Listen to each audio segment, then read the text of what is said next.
how to reduce motion of the user interface, including the parallax effect of icons on the iPhone 16 series. First, let's return back to the home screen by swiping up at the bottom of the screen.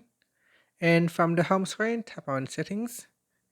Now in the Settings page, we scroll down and then tap on Accessibility, then scroll down and tap on Motion.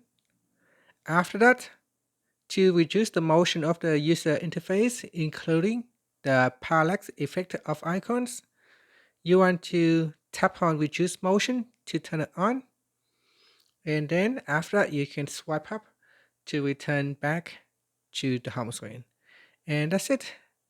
And once it is turned on, your phone will reduce the motion of the user interface, including the parallax effects of icons. Thank you for watching this video. Please like and subscribe to my channel for more videos.